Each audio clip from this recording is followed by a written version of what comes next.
कि हमारे इस देश का एक प्रदेश मणिपुर जल रहा है और वहाँ के हालात सुन सुनकर, वहाँ की ख़बरें सुन सुनकर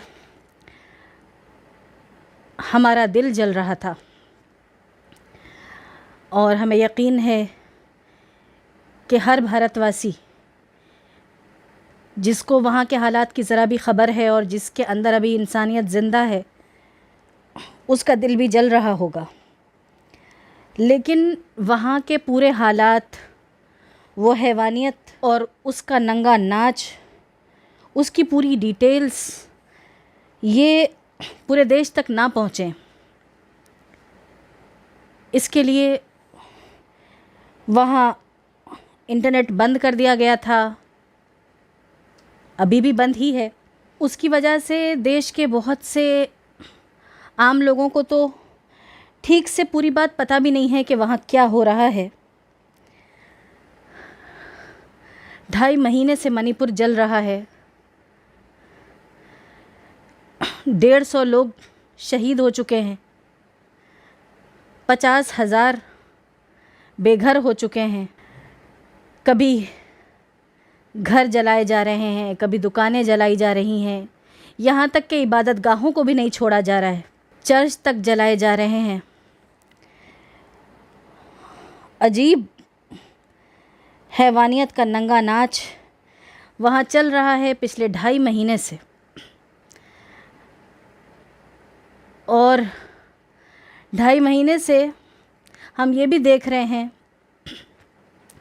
कि जिनके ऊपर ज़िम्मेदारी है इस देश को संभालने की, वो वर्ल्ड टूर में लगे हुए हैं, पॉलिटिक्स में लगे हुए हैं, बयानों में लगे हुए हैं, पोलराइजेशन में लगे हुए हैं। कल अचानक एक वीडियो वायरल हुआ जो रिकॉर्ड तो किया गया था शायद 4 मई को, लेकिन वायरल कल हुआ। वो वीडियो ऐसा है कि उसको देखना भी एक शरीफ इंसान के लिए मुश्किल है और उसकी बात करना भी मुश्किल है। उफ, अजीब वीडियो है। 2 महिलाएं बिल्कुल नग्न अवस्था में नग्न कर दी गई वो, और फिर जो दरिंदगी उनके साथ की गई, उनको जिस तरह नोचा खसोटा गया पूरे एक मॉब के द्वारा, पूरी एक भीड़ के द्वारा। जो मॉब कल्चर हमारे देश में आम किया जा रहा है, अब देखिए कि वो देश को कहाँ लेकर जा रहा है। गैंग रेप भी हुआ, बड़ी मुश्किल से उसमें से एक लड़की बची, उसके भाई ने उसको बचाने की कोशिश की तो भाई तक को मार दिया गया। ये देश पहचानने में नहीं आ रहा है। क्या यही हमारा वो प्रिय, वो प्यारा भारत देश है जिसके बारे में हम बचपन से अपने बुज़ुर्गों से, अपने बड़ों से सुना करते थे, और आज भी जिसकी मोहब्बत हमारे दिलों में है। और इसलिए हमारा दिल जल रहा है क्योंकि हमारा देश जल रहा है। और ये जो वहशियाना इंसिडेंट हुआ है उन 2 महिलाओं के साथ, इसके बाद तो फिर कोई इंसान जिसके अंदर ज़रा भी इंसानियत अभी ज़िंदा हो, वो चुप नहीं बैठ सकता, वो खामोश नहीं बैठ सकता। उफ़, ज़रा सोचिए कि क्या गुज़र रही है हमारे इस देश में, हमारे ही देशवासियों पर, हमारे देश की बेटियों और महिलाओं पर। इस देश की एक बेटी होने के नाते, एक भारतीय महिला होने के नाते अब चुप बैठना अब हमारे लिए पॉसिबल नहीं रह गया। और हम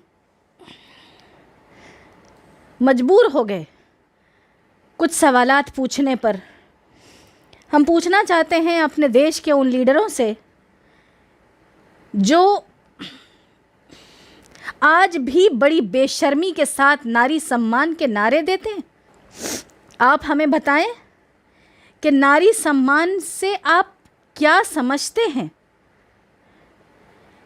क्या अब इस देश में नारी का सम्मान नारी को इस तरह नग्न करके, नंगा करके होगा?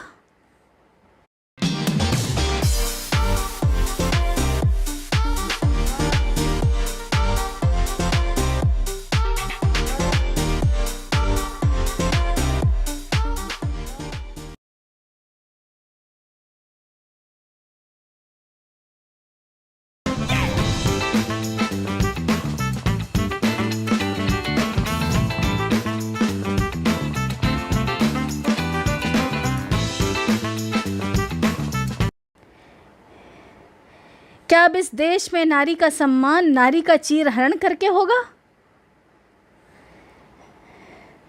क्या जो राष्ट्र आप बनाना चाहते हैं उसमें नारी का सम्मान इस तरह होगा? नारी का तहफ़्फ़ुज़, नारी की सुरक्षा, बेटी को बचाया इस तरह जाएगा? क्या जो राष्ट्र आप बनाना चाहते हैं उसमें कोई भाई अपनी बहन को बचाना चाहेगा, बहन की इज़्ज़त की हिफाजत करना चाहेगा, तो क्या ऐसे भाइयों को मार दिया जाएगा? क्या हमारे इस देश को आप ऐसा राष्ट्र बनाना चाहते हैं? क्या यही वो सम्मान है जिसकी आप हमेशा बात करते हैं, नारे लगाते हैं, जुमले बोलते हैं, और हम भारत की बेटियों को जाल में फंसाना चाहते हैं? क्या ये वो सम्मान है जो आप हमें देना चाहते हैं? क्या ये वो इज़्ज़त और हुकूक हैं, वो राइट्स हैं जो आप हमें दिलाना चाहते हैं? अगर आपके हाथ के नीचे सब कुछ हो रहा है तो हम क्या समझें? और अगर यही वो सम्मान है जो आप दिलाना चाहते हैं तो हम थूकते हैं ऐसे सम्मान पर। हमें नहीं चाहिए आपके झूठे नारे, झूठे जुमले, झूठा सम्मान, झूठी आज़ादी और झूठे हुकूक, झूठे राइट्स। इस अंधेरे में एक रोशनी की किरण आज सुबह नज़र आई जब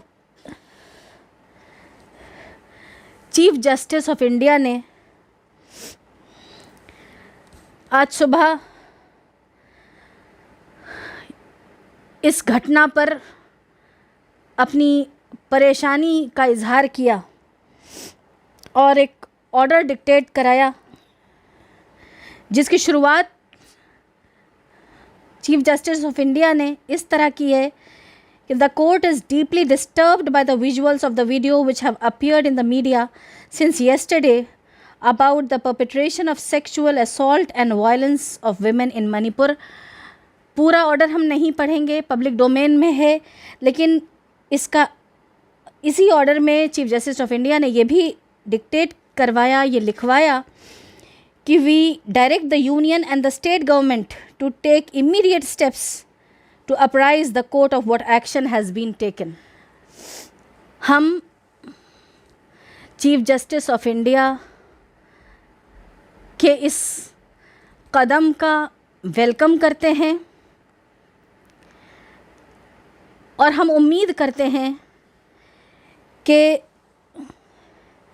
यहीं पर बात और काम ख़त्म नहीं हो जाएगी, बल्कि आप कानून के दायरे में जो कुछ भी कर सकेंगे, जो कदम उठा सकेंगे, आप उठाएंगे। इसलिए क्योंकि जिनको आप डायरेक्ट कर रहे हैं वो अभी भी भाषणबाजियों से काम ले रहे हैं। उनकी तरफ से अभी तक कोई बड़ा ऐलान, कोई बड़ा फ़ैसला, कोई बड़ा हुक्म, कोई बड़ा कदम न दिखाई दे रहा है, न सुनाई दे रहा है। न स्टेट गवर्नमेंट से कोई बाज़पुर्स की गई है, न चीफ मिनिस्टर का रेजिग्नेशन मांगा गया है, कुछ नहीं हुआ है। यहाँ तक कि अरेस्ट भी सिर्फ एक इंसान हुआ है, जबकि उस वीडियो में कितने लोग दिख रहे हैं। भाषणबाजियों से काम नहीं चलेगा।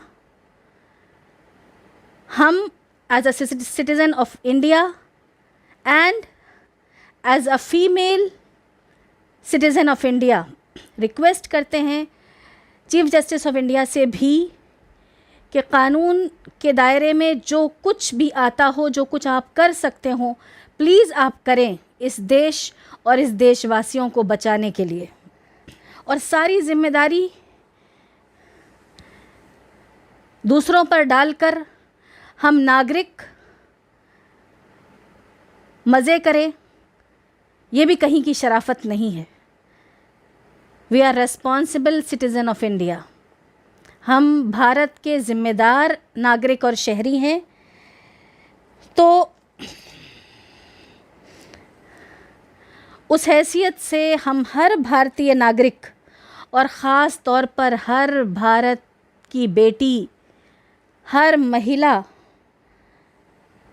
जिसका ज़मीर अभी मरा नहीं है, उन सब से हम ये कहना चाहते हैं, आपसे भी हम पूछना चाहते हैं कि आखिर कब तक खामोश रहेंगे।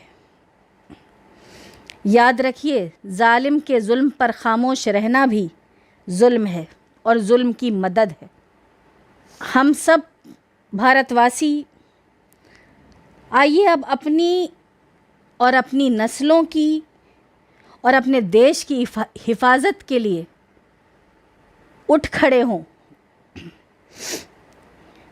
इस देश को हमारे बड़ों ने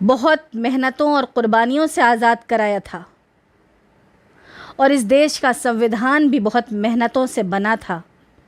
उन बड़ों ने एक ख्वाब देखा था भारत का, इंडिया का, और एक आइडिया ऑफ इंडिया उन्होंने बताया था। हमें चाहिए कि हम उस आइडिया ऑफ इंडिया को मरने न दें, बल्कि हमारे बड़ों ने जिस हसीन भारत का ख्वाब देखा था, हम उनके काम को आगे बढ़ाते हुए वो हसीन भारत बनाएं।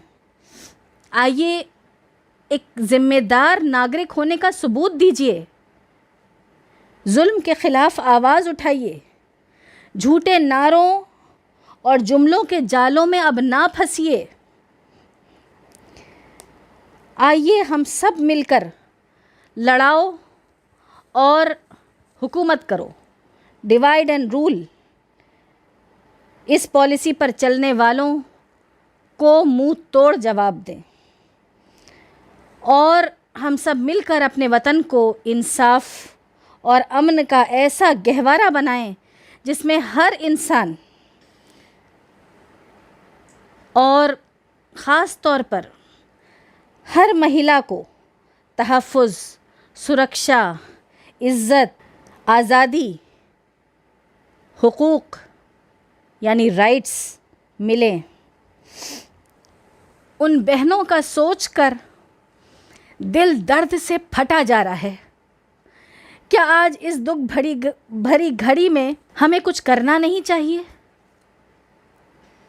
क्या आज हम अपने देश के हर शरीफ पुरुष और महिला से ये उम्मीद कर सकते हैं कि आप अपने देश के लोगों, ख़ासकर माइनॉरिटीज़ और ट्राइबल्स पर इस वक्त जुल्म के जो पहाड़ तोड़े जा रहे हैं, जिस तरह इस देश की बेटियों की हमारी बहनों की इज्जतों को रौंदा